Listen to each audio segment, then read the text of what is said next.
Hi, my name's Graham Hooper. I'm co-managing director of Tri Coaching Partnership, and I would like to thank Carly and the DIA for launching Motormouth. I'm one of the panelists or the debaters. I will be throwing some lumps of red meat into the ring to get that debate going, and I'm looking forward to you all joining in with Motormouth. But I'd like to tell you a little bit about On Point. Tri Coaching Partnership Limited has developed On Point webinars. They are going to be run twice monthly. The first one starts on February the 13th. It's around mock testing, presented by Susan McCormack, author of Practical Teaching Skills for Driving Instructors, a recommended read by the Dvsa. She will also then be presenting another On Point around assessment, and then myself will be doing lesson planning and risk management. So if you want to book these bite-sized chunks of CPD at a bite-sized price, go to our website, www.try-coachingpartnership.co.uk, and I'll either see you on Motormouth or On Point, because they're going to be on point. Thank you. Hi, I'm Chris Benstead from the Driving Instructor and Trainers Collective, the ditc.co.uk, signposting point for the industry, where you can come to find information that you're not sure where to look for it. That's what we do.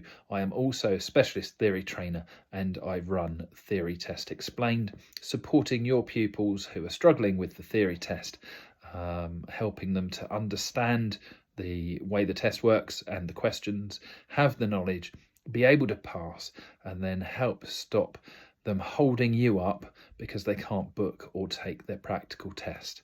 So that's what I do. If you want to find me via theditc.co.uk or hit me up on Facebook and we can have a chat. Thank you.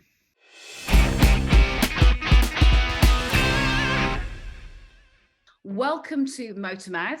It's a new program format that we're trying out here at DIA. Traditionally, what we've kind of broadcast in terms of webinars and everything else have been very much that traditional kind of educative format where we'll get into a little bit of a debate sometimes, but we're not really going at it hammer and tongs and getting hot under the collar. Motormouth has been designed more so to have that real discussion, that real get into it, and to let our passion and sometimes our anger get going and our frustration. So our two panelists tonight, who will introduce themselves in a moment, have been briefed that they can let rip on some of the subjects that we're going to talk about tonight. I'm Carly Brookfield. I'm Chief Executive of the DIA Group, and I'm very happy to see so many of you on this first one tonight. As I said, apologies that we haven't been able to notice the audio chat properly. We'll figure out how that is supposed to work for next month, and we'll get that going. But I will read your chat and your comments to people as we go as well. So, guys, gentlemen, I've invited some of my most loquacious colleagues to attend this first one, because I know you're always going to be good value for money when it comes to having a discussion about some of our hot topics. So would you like to introduce yourselves, though, because I think you'll do it better than I will, to our audience tonight? Chris, after you, sir. I'm Chris Benstead. I am the co-founder of the Driving Instructor and Trainers Collective, which is a signposting platform for the industry to help people find the information that we are often so lacking in. And I specialise in the theory test now, theory training nowadays. So if anyone has theory questions, that's right up my street as well. Okay, good evening, everyone. My name's Graham Hooper. I'm co-managing director of Tri Coaching Partnership. Specialise in continued professional development for approved driving instructors and PDIs. How long we've got for me to tell them what I've been doing for the last 28 years, Carly? Because I could bore them. You've got 2 seconds, because I know you'll bore us to death. Yeah, I know. I've got 1 or 2 qualifications along the way. I'm passionate about CPD, but I'm more passionate about road safety. But again, whilst both of these guys are, as I said, very, very chatty, just like me, one of the other reasons that I've had them on the show tonight is because they're extremely experienced. A lot of you will know them already and have benefited from their advice. They've given me a lot of advice, whether I wanted it or not, since I've entered the industry. So that's been a great benefit to me, to DIA as a whole. And so it's a pleasure to have you both here tonight. So I'm going to get back into the chat itself, just to give you some reassurance, because the question's been asked in the chat. I will anonymize your comments, so your personal comments will not be attributed to you. So if somebody from DVSA did happen to see this video of this session, or happens to hang around in the background somewhere, well, A, it's a learning point for them, and B, they will not see who said it. So I won't attribute that to anybody as well. But I want people to have, you know, a free discussion, make free comments. We'll pick those up. And hopefully, as I said, we'll all learn something from it. It's not just about attacking an institution or a stakeholder. It's about trying to take apart a subject, find some solutions, and move things forward as well. So on that theme, tonight's topic is New Year's resolutions. We're nearly at the end of January now. I'm sure we all made various resolutions at the top of the year. What I want to focus on first is, you know, the biggest influence, apart from pupils and the roads and the weather and all those kind of things, on what we do as an industry is obviously our regulator. So should we start at the top, gentlemen, and say, you know, what should they be looking back on from the last couple of years and pandemic recovery, and what have they got wrong? And reflecting on that, what have they got to work really hard now and make their absolute priority to get right? What should be their New Year's resolutions? Go on, Chris, you start, because then we can have an argument. Sounds good to me. That's when we're at our best. My favourite memory of COVID was Graham phoning me up, and we spent a good hour on the phone putting the world to rights. I think the DVSA could have done the same, reflected more, planned ahead more, and they seem to be in the same space, that they're treading water. They're trying hard. I would like to know. They tell us what they're you know, that they're trying. They tell us that they're working on it. I'd like to know what that means. I'd like a bit more meat to the bone of actually which targets are they working on, so we can see them moving, and how they're dealing with each of the individual things, because then we can do the same. And so often we get used as the support structure without it being by consent. It would be much better if we were working together, and we could bolster the areas that they need. I think they did that well with the ready to pass message of, only going to test if you're at the standard. But there's lots of other things, like knowing which test centers to go and use. So I think if it was, looking back, they need to figure out, where the black holes were, where there just haven't been test availability that's been acceptable, and moving forwards, telling us how they're going to fix that. That's got to be the plug that needs dealing with. The rest of it, I feel, will look after itself. I think it's that problem of, if we haven't got tests, we can't do anything. See, I think they're masters of the dark arts of communicating and never actually managing to do it. The communication, they send out a soundbite, and the rest of us have to work out what that soundbite actually means to us as an industry at the coalface, delivering driver lessons, delivering training to other ADIs. And we haven't got a clue. There's no comms. Wow, I'm going to slightly contradict you there, because I got a draft of a communication last week that I've already given some meaningful feedback on, and I got another one that was actually sent out by their commercial arm, which actually says very clearly, as an agency, we're doing well. Look at our successes. And it actually led from the top of the communication with that. Now, if that isn't a misreading of your audience, I really don't know what that is. And, coming from a comms background myself, I was shocked to see communications like that coming out at this time. I mean, although it came from the commercial sector, talking about their new website and safe driving for life and all those kind of things, which, by the way, I don't think it's done particularly well anyway. So why that email said it is, I don't know. It's based on mere click-throughs. To have a subject line coming into your inbox at this time that says we're doing really well, I just think is, what are you listening to your audience? Have you got any feel for what's going on out there? Oh, safe driving for life. Do they even know what it means? Look, the DVSA are a test-focused organisation. That's their job. They're test-focused. They don't do training. It's left to us to do training. The problem is, it revolves round in circles, because we end up doing test-focused training, because everything they drive towards ADIs, like mock testing, is test focused again. And it's back to, you know, I've sat in Cardington when they've gone, it's not what to do, it's how you do it. And we're still doing it's what to do. And it does my name. Sorry. But, and we can add to that where that test focus is coming from is when we get taught. You know, that the qualification process for ADIs is a test focused process. I'm fed up with instructors, or sorry, PDIs, you know, training instructors coming to me with, I've already passed my part 1 and 2. Now I want to look at being an instructor, and we've lost all that valuable information and time. So if only they would also have a look at that qualification process.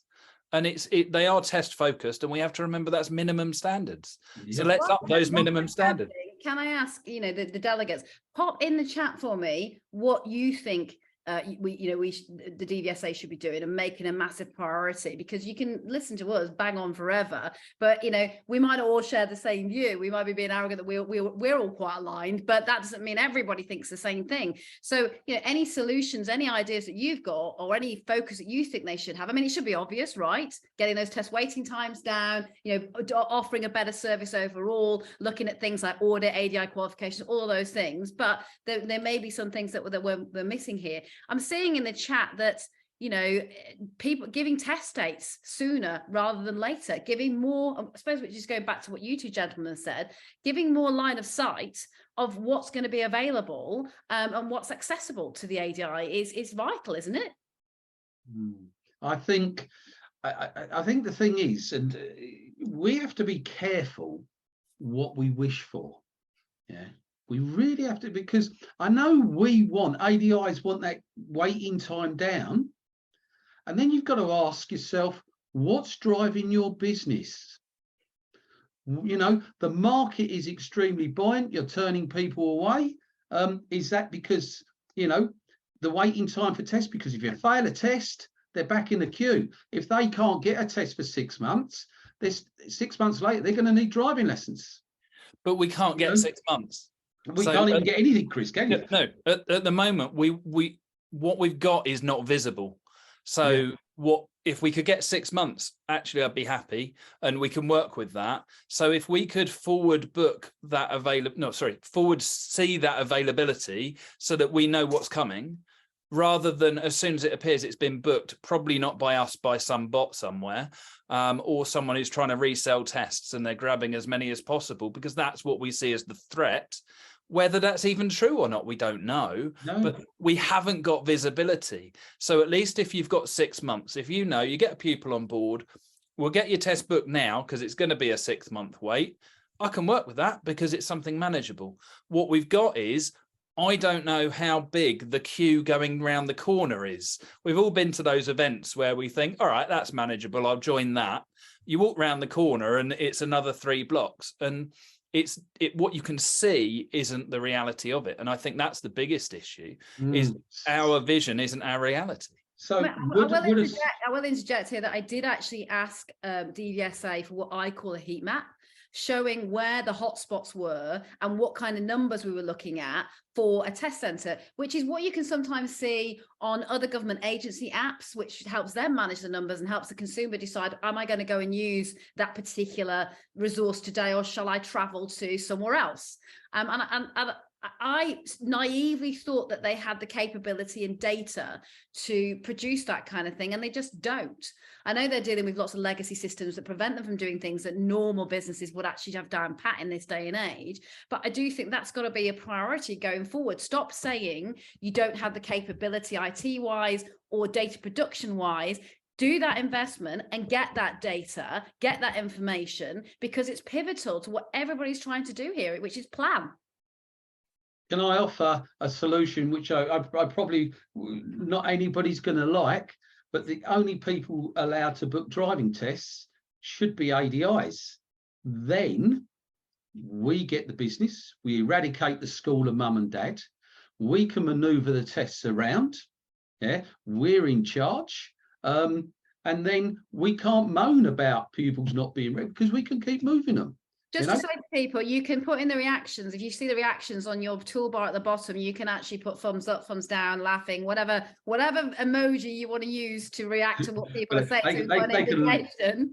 They could laugh a lot at that one, but if you think about it, puts us back in control of our business. I'm just going to interject. One delegate has actually said that they spoke with Dvsa yesterday while swapping tests and suggested they extend the booking time from 24 weeks to 30 weeks. They were advised this is the first time a suggestion has been made, and they're going to push that up to the management team for their consideration. Well, I'm meeting with Dvsa at Bristol next week with my NAST colleagues, so I'll certainly pick up on that one, because management would have heard about this right there. So let's run with that one as a potential solution.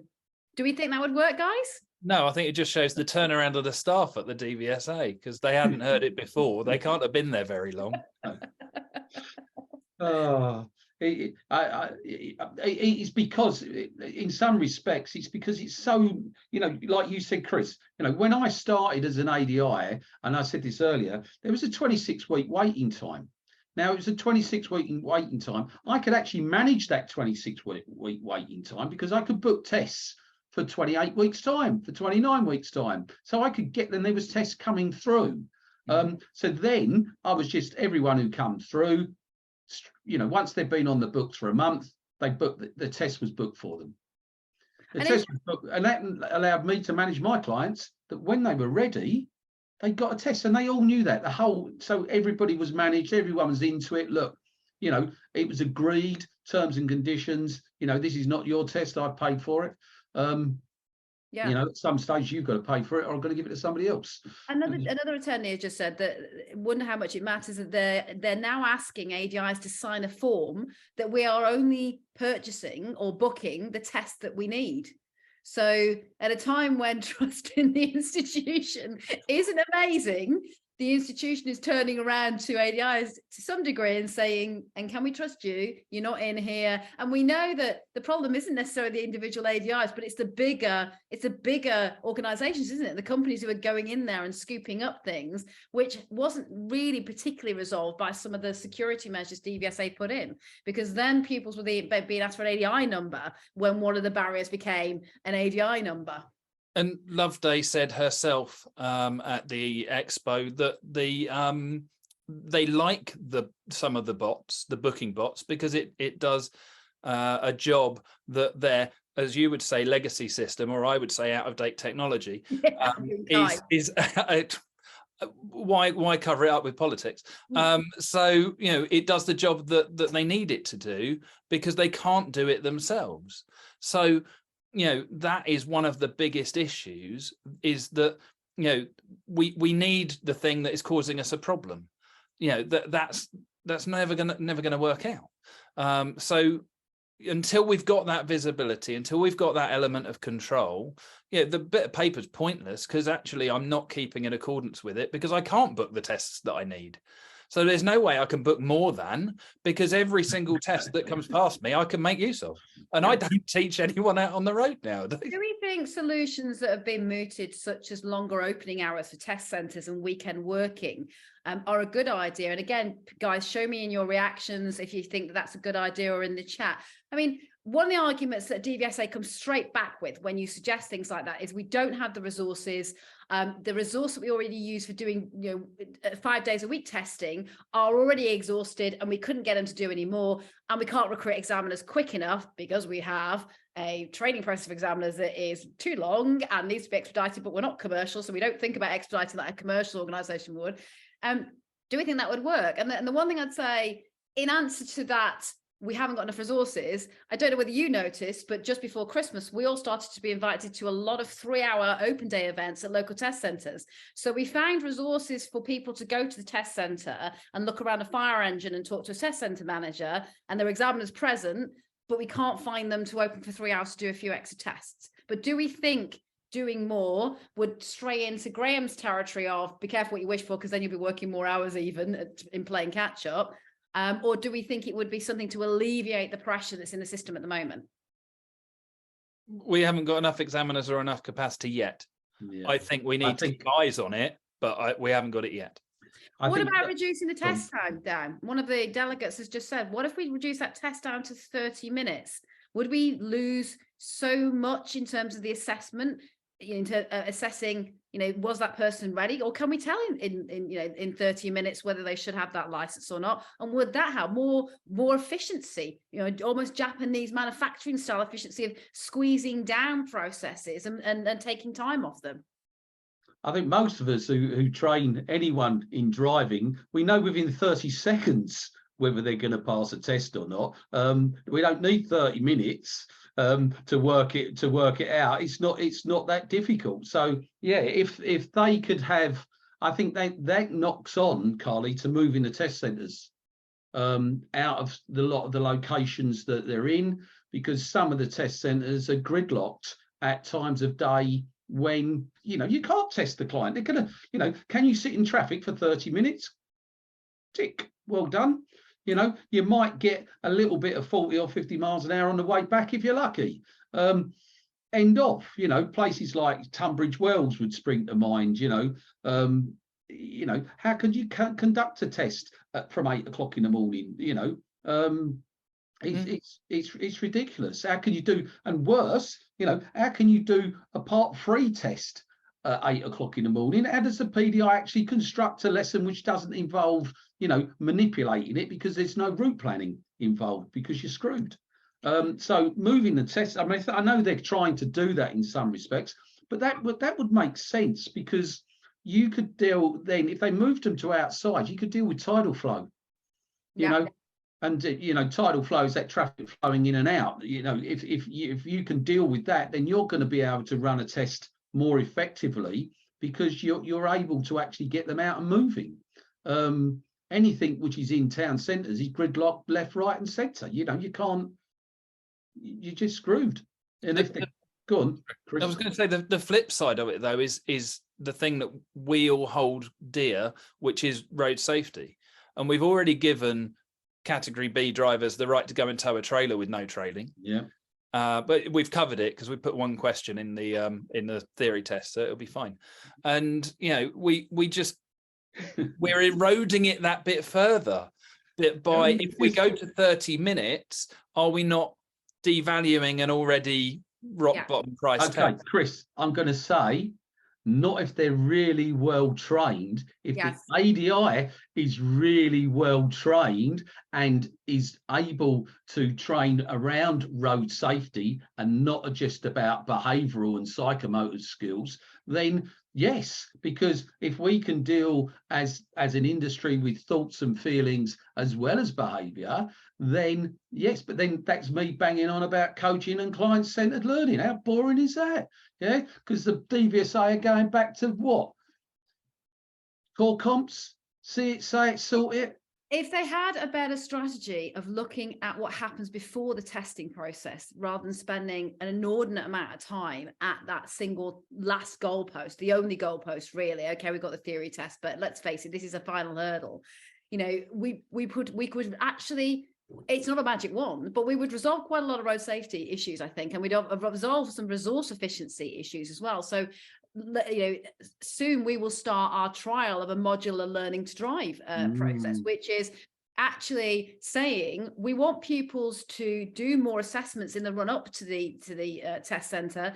ADIs can sign off more of those assessments, and competencies can be achieved and proved and ratified.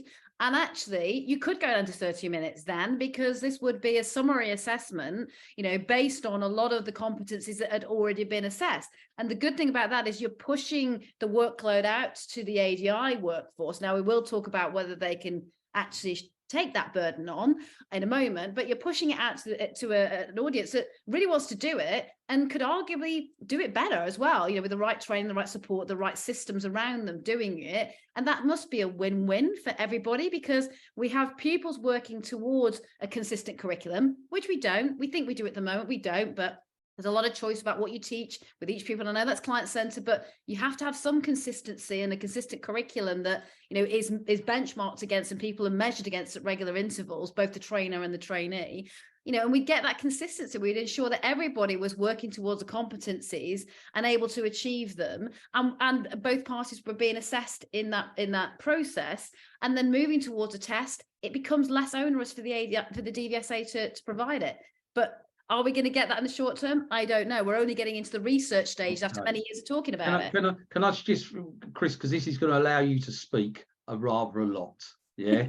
Carly mentioned theory test. Yes. So before you go into one, Chris, all I would like to say in training people to become ADIs, they pass their theory test. Yeah. Then they pass their part 2.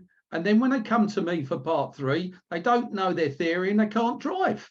It's a wonderful system. Yeah, I know that we at Try Coaching have a holistic program, so we start teaching part 1, part 2, part 3 day 1, but people are still test focused and test driven. So as soon as they've taken that theory test, if they're not using it, it's gone. Yeah. I mean, I just ask simple questions like, what were the learning domains that all ADIs should know about, which was in the theory test. I don't want anyone to answer that. It's not a trick question. But, and what were the learning styles in the theory test that the ADI should know about? And again, it's not a trick question. I don't want anyone to answer it. But who's there listening to this goes, yes, no, or is it, maybe I will need. Let him speak, because this is his pet topic, isn't it? Chris, but those two questions are ADI specific. Yeah, I come across a way too high percentage of instructors that can't define what a dual carriageway is. So it hasn't even got to be about the learning, because we're really bad at dealing with actually being a teacher and knowing learning strategy. It's just about the road competence and roadcraft of it. That bit is worse than anything else. The theory test at the moment, it deserves to be scrapped. Most of the questions involved in it are pretty pointless, and there's lots that are out of date. I'd like to count how many people still get the VIN number, reg number, or whatever etched on the window, because that's still in there. Road watch schemes, there are none in the UK. They've all been got rid of. We've still got a question about them. There's plenty of it. I can wax lyrical, as you say, all day about that one. My focus on it, though, is actually helping people and trying to make it make sense, including helping instructors teach pupils better with it, because I think actually that's the bit we've got some control over, because we haven't got control over the tests. But going back to what Carly said about having instructors signing off manoeuvres as a possibility, that is Dvsa strategy, because that's what's happening with the minibuses and such. I stand to be corrected. I don't think that those people are actually badge holders, are they? The people that are signing that off. So we are better qualified to do it. The Dvsa don't trust their own badge and qualification system. There's something wrong. Let's do something about it. Rather than fight them over it, let's join forces and actually, maybe get someone who can write, good quality CPD and training involved in the process. Do you know anyone, Graham? Oh, I know a young lady called Susan McCormack would probably throw her hat in the ring for this, and she don't want the work. I could tell you that for nothing. She'd be moaning at me now. I'm in big trouble.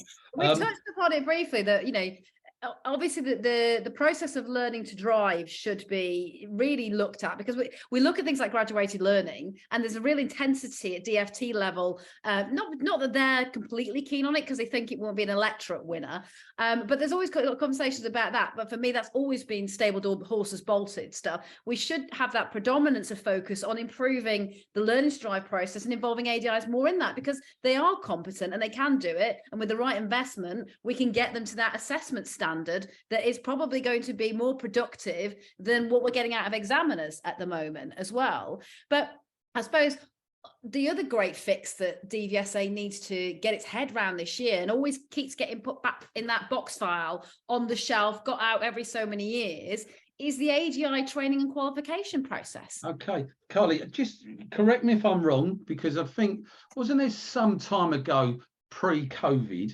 when a large organisation was doing the part 2 testing, or was doing some form of driver testing on behalf of the Dvsa? There was either a pilot project, or that happened for the while. I know it happened. I know it was there because I put my hat in the ring to bid for it.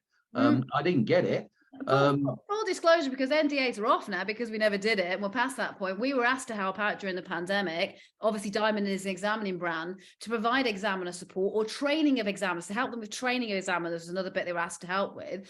However, our examiners were fully and gainfully employed at the time, so we weren't going to cannibalize the testing there.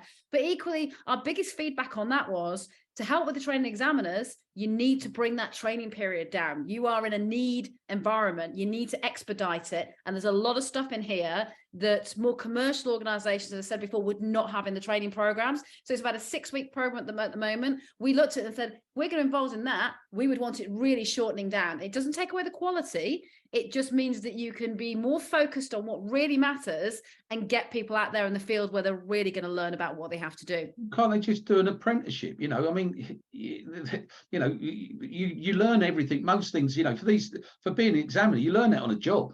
You know, once they've got the basic training, if they've got people assessing them on the job, which we all know examiners sit in at the back and watch them, that's where their training and learning take place. When they work with the other examiners, you know, that's where they're going to get the feedback. Because yes, the basic training will give you the skeleton, but then you've got to go and do the job to get the meat on the bones. Because I know when I used to talk to the examiners, you know, they didn't do tests, they did assessments. They did an over-review. You know, I've had people pass tests which, you know, would have failed, but the examiner took the overview. Actually, they drove really well, Graham, for 39 minutes and 30 seconds. And then they touched a curb and it wasn't really anything to worry about. So I passed them. Yeah. But if we wanted to achieve my and your Elysium, which is a better training process where ADIs were able to assess and take on the responsibility of part of the assessment, so the final test really becomes an assessment of them and their pupils in a way, like you have in lots of other vocational sectors training. By the way, there's a lot of assessment done by the trainer, and then there's a QA process, quality assurance process, really over that. But some ADIs are rightly saying in the chat here, there are ADIs that they wouldn't trust to train their dog.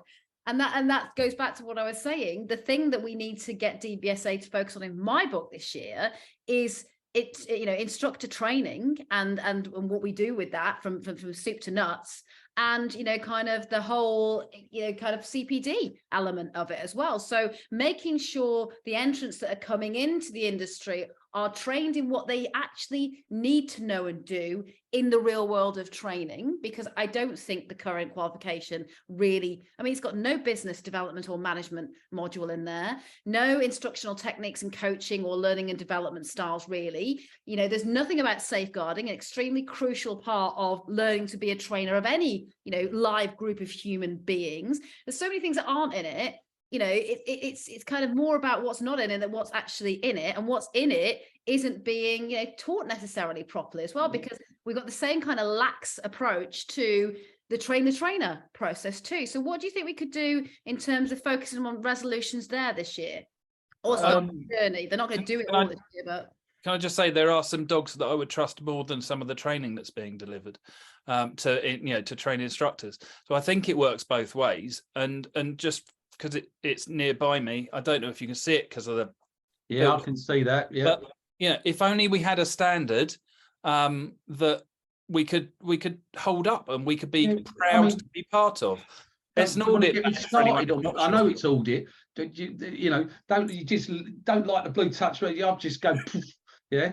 I mean, my thoughts about. Look, I'm a fan of role play. Now, I know every ADI out there is going, no, not role play, please, not role play, because they've had such a bad experience of role play, because generally speaking, the trainers never understood it. The trainers gave examination role play as training role play, and examination role play was never training role play, because, again, trainers become test focused. And unless we get the trainers to understand that it's how to do it, not what to do, we're not going to change. And this goes right to the top of the national schools. And I won't name any, because some I know head of training of some of them, and I've got a lot of respect for them. But also on the flip side, I just look at some of it and it's just a disaster. It's just rubbish. He's 15 years old. it's out of date. But It's because not even we matching the don't- because standards. we don't have a proper, let's be honest, a proper framework for training, and it's not mandated what is trained. You know, they're working towards a goal and getting somebody to pass that part 1, 2, and 3. It's not actually mandated and specify what they should train to get them through that. Now that's falling out of line with other vocational areas where there is a set standard and curriculum for what you have to teach that person, because we know that that's where things come unstuck, where the institution that's teaching it or the individual doesn't do their job, and someone just about squeaks through, a little bit like the driving test in some respects with some trainers. And so an audit is, it's a waste of time for my money. I can't speak for the rest of you, but you know what, the changes that were made recently were exactly what I said they shouldn't do, which is just do a little bit of tinkering around and relaunch something. As a marketeer, do not relaunch or rebrand something where the product hasn't essentially changed and isn't better. Just don't do anything. But it never changed. Wait for the right opportunity to do something better. It's never. The thing is, they changed it and it never changed. Yeah. You know, no, I haven't been assessed on audit since 2018. Yeah. I'm supposed to be assessed every 2 years, isn't it? Yeah. 5 years later, I haven't been assessed on audit. You know, and you know, the only thing I will say, as a company, we've been assessed on audit, but as a trainer, I haven't been assessed on audit. So, but even that is just out of touch.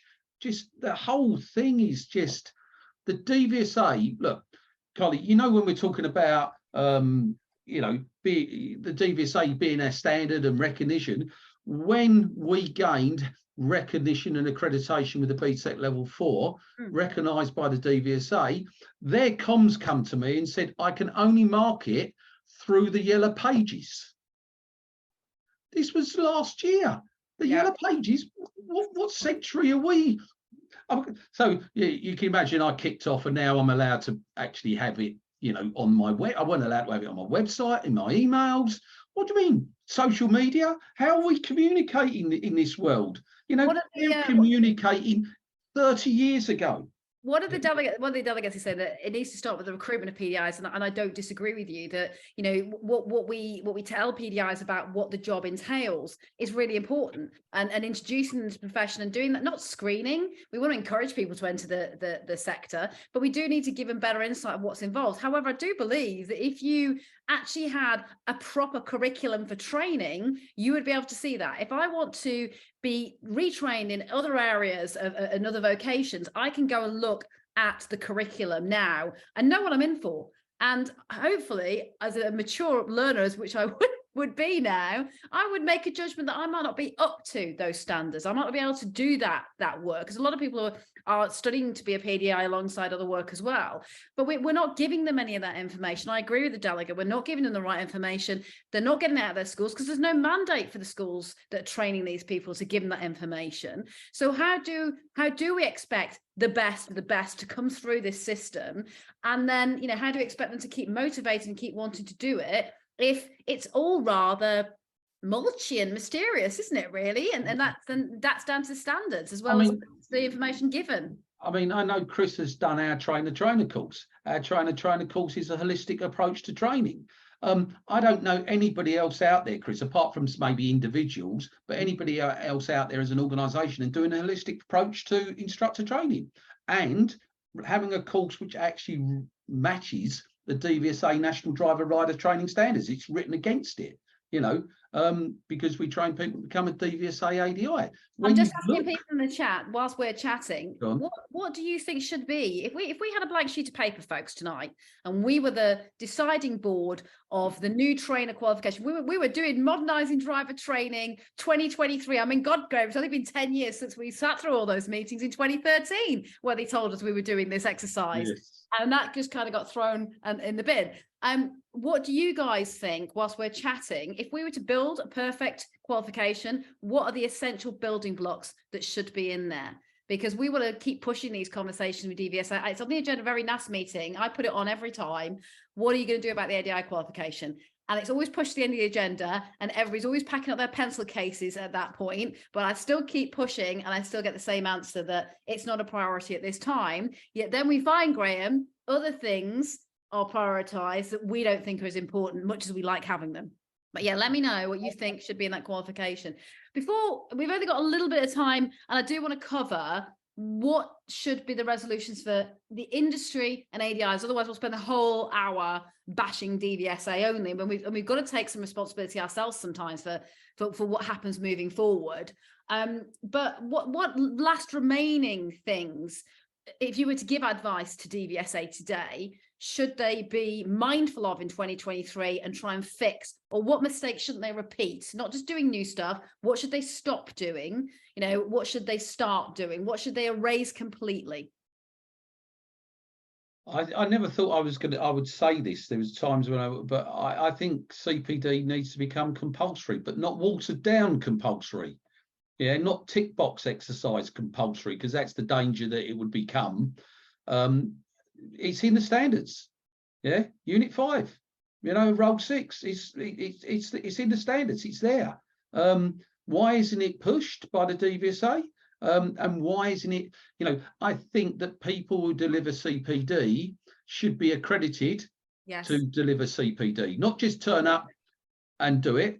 I'm quite happy to put my money where my mouth is and get accredited, and we already have been by the DVSA for our courses, not for the DVSA because I personally think that we know more about training. They know loads about testing. Yeah, talk to us about training. Yeah, Chris?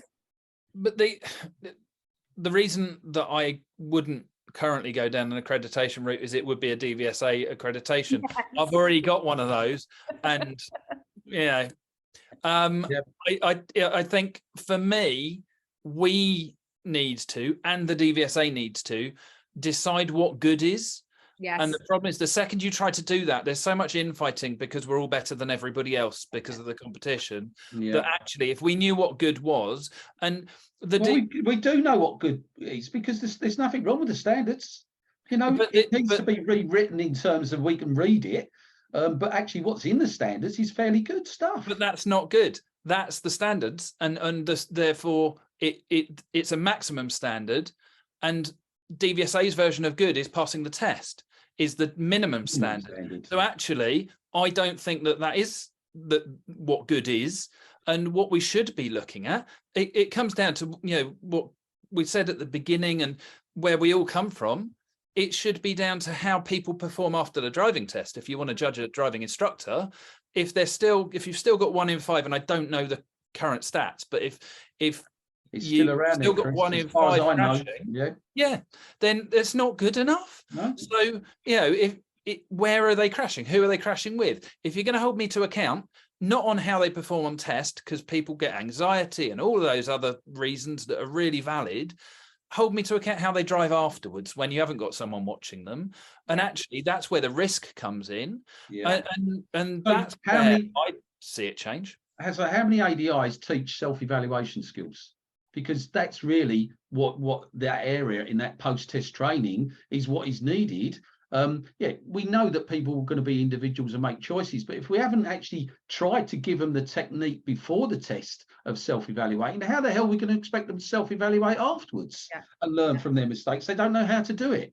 So part of our role should be to help those learner drivers and experienced drivers to self-evaluate, to work things out for themselves. But what do? We tell them what to do. And if you tell someone what to do, they don't remember it. Yeah. Just like to interject that one of our delegates in the last 5 minutes has been the biggest load of nonsense I've heard in a long time. To that delegate, give us your views and let's hear those views, and we'll interject those into the conversation. If it's nonsense, what is the salient point? What is the solution? It's a discussion, so we want to hear your side of it as well. Another question that a panelist, a delegate asked is, what is the pass rate for ADI's training learners, learners that have gone to test with an ADI versus the pass rate for parents, for kids who've been trained by a parent? I mean, there is still a lot of kids that are going to be trained by a trainer at some point, but it's more that statistic about who appears at the test centre. We haven't got those stats to hand, but that is something that I will ask DVSA for as well. Go on, Chris. There's also no stats to show that driving instructors are better than mum and dad. And one of our issues is we don't have stats. And I'm not saying what is true. I'm saying that there is no evidence. And until we've got evidence, we can't get change. And I think that's one of the things that we could work closer with insurance companies, because they have black boxes that could evidence how people are and tag us up to them. But the second you mention that, there's a lot of ADIs that run screaming for the hills saying, I don't want to be judged on how they drive after the driving test. I do.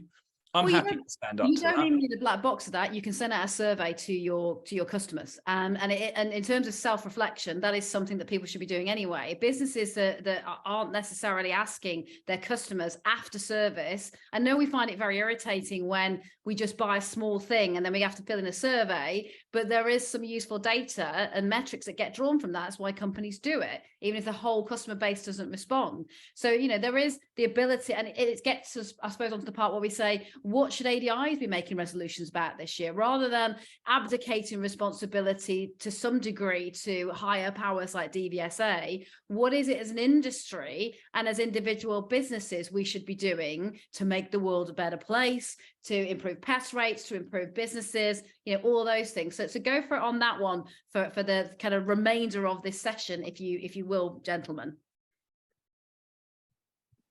Go on, Chris, you go. I was just reading the chat and getting inspired from the chat. I think the thing that we can all take forward for me is that we need to plan for when it all bursts. That when the Dvsa, I appreciate it could be a while, when the Dvsa have got to the point that they're catching up with things, or when financially we're in, you know, more trouble than we are already, that we don't have the ability to have squeezed up prices as much as we have. You know, you can argue whether they should go further. There's going to become a point where even the lowest common denominator, however you measure it, is being able to charge more. There comes a point when we're all going to be working out how little we're going to be charging. You need to plan for that. So you need to plan ahead on your personal development. You need to make sure you're staying ahead of the curve. And, you know, it's something that we've seen. I run a driving school, and we used to be 20% ahead of the average in the area price-wise. We're about middle of the road now. Well, possibly even beneath it. We won't react until there's another race to the bottom, will we? And then, you know, we beat, you know, the old days of five hours for 25 quid. You know, so we've got to be careful. Someone mentioned retesting, and I don't want to have a go at you about retesting, but I can't even cover the tests we want currently. So retesting every 10 years is never going to work as a road safety thing. And the reason retesting will never ever work from a road safety point of view, because I'm a raving lunatic, yeah, okay, but I know how to behave for 40 minutes, and I will behave because I can drive, yeah, I can drive like the Stig, so all I've got to do now is drive within the law, and I will pass my test. Yes, you've repassed, bang, I'm back to being a raving lunatic. Retesting is not the answer. Maybe some form of retraining might be the answer, but again, I think that stays with the insurance companies. Mm-hmm. They've got the information from their black boxes to actually pinpoint what areas need retraining. Yeah. Well, and also we're talking about testing. And another delegate just brought what was in my mind as well. We're talking about testing being a physically delivered thing in a car. Obviously, you know, the industry has got a lot better at harnessing digital technologies, and COVID forced a lot of people who were actually quite against adopting, you know, kind of theory testing, theory lessons, online learning, all those things. A lot of people now realize its usage.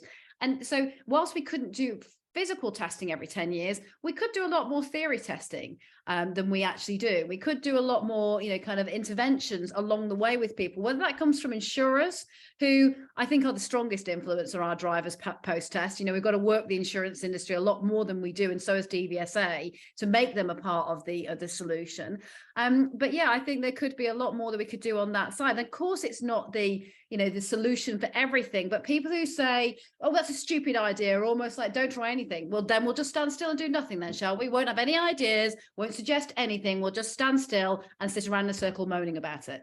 Carly, you have a certain amount of influence. I've always been frustrated why organisations, Road Safety Great GB, IAM, ROSPA, PACS do not embrace our industry at all. We're, road safety officers, we are something that comes on your shoe down the bottom. Yeah, I have that feeling that when we ever engage them, it's like I'm a nasty smell in the room. They're because some of those institutions are frightened of me, because I always say very blatantly, but your people have less qualifications than the people I represent, less experience, and they're not regulated and licensed. So, for example, apologies to anybody who is IAM trainer here, and ROSPA, a lot of the people that they use are not regulated licensed trainers. So the public doesn't have the confidence even that if there's a problem in the individual, that something can be done about that. Only IAM and ROSPA could intervene with those people, but there isn't a regulator to stop that person delivering. And I want to sort of sing off the same, I don't want to be I want to be equal. Yeah, in their eyes, I want to be equal, because if we can work together, we might have a better chance. Because as an ADI, I don't just teach pre-test, I teach post-test. Yeah, and most of my training is in the post-test arena. And that's a very interesting arena, because what I always find is I get in the car and I say, well, what does this do? And no one ever knows what their own car does. Yeah, I started a Part 2 drive the other day, and she just discovered about the handbrake. Not that she wasn't using it, the fact that it was automatic and you drive off. It's just stuff, because we don't update technology either, and no one's educating us actually really about updates on technology. We're all finding out, oh, what does this do? Oh, that's the ejector seat. Yeah. I think that so many of these opportunities are about us giving people the moment to revisit it, because otherwise they won't. So speed awareness courses, I think, actually they've improved the quality of what's being delivered. The approach to behavioral change has been massively increased, but we're not being educated in that at the entry level. So a lot of those developments of how you can influence behavior, how you can work with an individual to get them to see something differently, and actually how we could profile people so that we know what's likely to benefit them more, is something we're not engaging with at all, because we're working to a different level of let's focus on the test. Absolutely. And we're back to, look, let's face it, we just deal with minimum standards. That's the sad thing. We just deal with minimum standards. A pass is a pass. Ta-da. End of. Bye. So really, one of the biggest resolutions for DVSA would be a real focus on how we move away from just focusing on minimum standards, how we design a learning to drive process, a training of trainers process that is moving towards that focus, that we're here to change attitude and behavior, some of which will have been learned from the back seat from the age of 3 years old. So the transport psychologists tell us, and that's a very long slog. So we're completely misfocused really in a lot of the things we do, because a lot of these behaviors are completely embedded by the time they get to us. And how do we fix that? And that's the biggest challenge going forward for trainers, for the DVSA, for pupils themselves, because pupils have got to work on themselves, haven't they, and be open to be changed as people. Yeah, and we've got no capacity for coaching, behavioural change techniques. The industry's never embraced coaching. In fact, I feel the DVSA invented client-centered learning because they didn't believe ADIs could handle coaching, because they were scared stiff that we'd coach on the move and ask questions, retrospectively all the time, because we don't. Who's trained, coaching? Who's been trained in coaching? I know. I went to university and studied coaching, so I have. I know Sue has. I don't. Who else has? We just make it up as well. Chris has, yes. So but there's not many of us, Chris. No, and it was a poor sales pitch, I have to say. I think that was the biggest issue, was that it confused people who weren't necessarily ready for it. I think it was right, but how often are these things that get introduced right, but we don't listen, because it's not ready. We're not ready for it now. Like change. We don't. I think just going back to the 3-year-old on the back seat who's learning. That's one of the things that assessments, bringing in learning opportunities as people develop, rather than giving the license at 17 and let them carry on. We're educating the drivers of tomorrow. That's not as measurable, but actually, if we could do more work with parents or pre-parents, parents to be, then we can help educate them as well, and also get them to think about their kids, which is better than their car. It's all about money, and young people are expensive to kill. So if we educate, no, but it's true. Absolutely. If they're going to pay tax, and lots of it, the way we're going for the rest, a 17-year-old's going to pay a lot of tax. Yeah. So if we're killing them, or seriously injured in 1 in 5 in the first 6 months, then hang on, that's expensive for the UK government. If we were educating them. The problem is our in-school curriculum on driver education is virtually non-existent. Is there one? It's road safety. Road safety is the Cinderella of the public health topics. So in a PHE lesson, if they're still called that, and where they're dealing with lots of public health issues and personal development, they will prioritize alcohol and other substance abuse. They'll prioritize sexual and gender issues, but road safety, it's the real Cinderella. It's knocked down in a curriculum across a term to probably 1 lesson, whereas other topics are getting every lesson and a couple of assemblies a term as well. And then, so we need to as organizations who have some influence, and I've been talking to the association of that looks after PSE trainers, who are all general teachers having to do this on top of their other curriculum, but they have their own association about, what is it that you're being given for teachers to put into the curriculum. I think the government needs to just stop a lot of road safety projects and a lot of road safety charities in their tracks who are doing these things, because they're the ones going into the schools, they're having the influence. We all need to come together and say, what is it that we need? What's the biggest problem? And what is it we need to educate people to do to surmount the problem, rather than having police officers shuffling in there or firefighters talking about not wanting to knock on another door and tell people their child has died on the road, but still, by the way, not offering any solutions as to why, that can be avoided in the future. We've all just got to sob along, and we think that's an impactful intervention. And equip teachers, because they're the ones with the most access at those earlier ages, and parents with the right kind of learning. Because I think if you sat in on a road safety session that was delivered by the police, the fire service, or one of the road safety charities at the moment, you would be spitting the feathers that I do, because what they're delivering is inconsistent with a lot of modern driver education. And it's very focused on holistic forms of charity, not on what are the core things I can do to keep myself safe as a pedestrian, then a cyclist, and then possibly a driver. It's an evolutionary thing. So I think, there are a lot of fixes that we need to make there at those earlier years, and our profession should be allowed more access to be able to make those fixes. Yeah. And we should be pushing. I often talk about it, which is why I'm probably not invited to speak at a lot of road safety GB conferences anymore. But I talk about the have a go heroes. We have a lot of people assuming responsibility for road safety, and they're not the right people. And because other people don't want to do it necessarily, they're left alone to do it. And there's a lot of funding goes astray to these, ill-guided, they've got the right morals compass to want to do it, but they're not the right people to do it, because sometimes they're teaching stuff that's inconsistent with modern driver education. It's not behaviorally led. It's all about trying to make people frightened or cry. And we're talking with the wrong group of people. They don't have that risk assimilation ability at this age to think it's going to happen to them. So I do think there's a lot of work to be done on the schools-based education around learning to drive at a much earlier age and being a road user. Yeah, there was someone who asked, who was suggesting that we, and he's absolutely right, we can't change attitude, but we definitely can influence behavior. And that, because we are not the same people now, us three, of when we were 17. So what changed? There is always a process of change. Yeah. And I'm not saying, we know that all 17-year-olds and 18-year-olds are absolute nutcases. Yeah. Some are very sensible. but there is some who are going through that growing the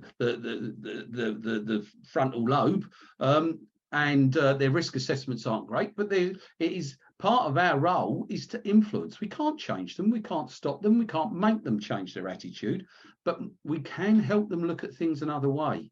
And then they have to be allowed to make those decisions for themselves. If we don't try, we might as well just, go off and kill yourself, son. It'll be fine. Yeah. I think a lovely example is COVID. And, I'm trying this year, I've dedicated to try and find as many positive things from what we've been through and everything else as possible. And one of them is that if we decide to be focused enough, we will find solutions to things. Yes, and because we have to then. Yeah. And we haven't got the motivation because the number of people dying on the roads isn't big enough. We've actually done a really good job. Yeah, and because there's been no traffic. Well, yeah, there was that, but I'm all for a zero figure, and I'm all for councils that are committing to a zero figure, countries that are committing to a zero figure. But the problem is, we're actually in a good enough situation at the moment to not make those changes. If we double the number of people on the roads that are dying, they might then start listening to go, actually, what should we do about it? But in a way, we're victims of our own success. And there's that magic number that we need to have a certain number of problems, or we need to have, someone notable that ends up affected before the pressure starts moving in that direction. And I think that's one of the biggest problems is we're all actually doing a reasonably good job. We could do a lot better. Yeah, but when it comes down to fatalities, I don't think they carry weight. It's not the fatalities, Chris. So it's the serious injuries, which are now that's the growing problem. Our cars will look after us. We're here talking about driving, but actually, where is it going? The car is going to look after you. So who needs driving instructors? Well, let's not end on that note then, shall we? Yeah, let's try and get into but we still have airline pilots and they need training. Yes, and we were just contacted by a university yesterday who are doing some research into what should be the driver role going forward and what should be the training that goes into, because it's been sadly neglected in all conversations about autonomous vehicles going forward. We've not really done the licensing and training bit. We've talked about the connected road, we've talked about doing trials, we've talked about what kind of vehicles and things, but we haven't talked about the training and licensing bit. So that'll be an interesting conversation moving forward. Just as we end the session, one resolution that you two will personally be making this year in a professional sense, I'm not interested in what you're giving up in terms of vices, and one resolution that you think, the industry or ADIs in general could do with making. So I'll go to Graham first because he'll take the longest. Okay, well, I won't necessarily. I'll try to be on point as it goes because, because we're launching a bi-monthly webinar. Bi-monthly webinar. Anyway, it's buy something webinar. Buy something where just twice a month. Is it twice a month? Yeah, it's going to be twice a month, Carly, and it's called On Point. And what that is aimed at doing is giving bite-sized chunks of CPD to the ADI industry at a really good rate that is affordable to all, and so that we can start to move people forward and get more people contacted and put that message across that actually the driver is road safety. And that's your personal resolution to get that launched, I assume that, and you want the resolution of those ADIs on this course to attend that. Okay, brilliant piece of marketing there, Graham. Chris? 2 in 1. Awesome, well done, Graham. My personal it's the theory. I have it in my sights, and I'm determined to get change in some way with both ADIs, which I include PDIs and trainers in general, actually taking it seriously as part of their training, because then we can maybe get it taken seriously and do something about the crap test.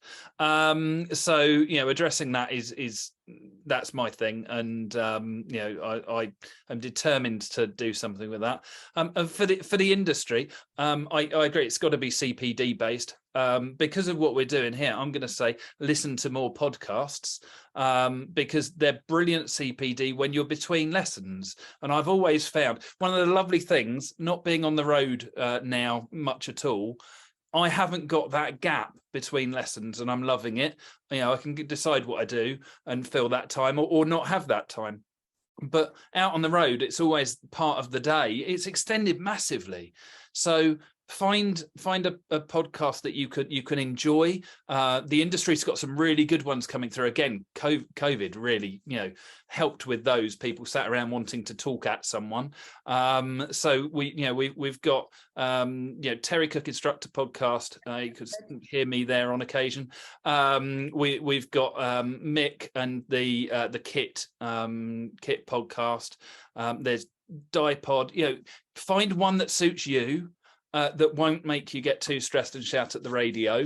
So there's some that I can't listen to myself, and see what you can engage with, because then you can find the other stuff and you might find the interest that then leads you to other training like Graham's, that you can really go, right, this year I'm committing to improve myself in a way that, it gives me opportunities for the future, and that's the way forwards for the industry, is that we all upskill, because the stronger we are, the more they can pay attention to us.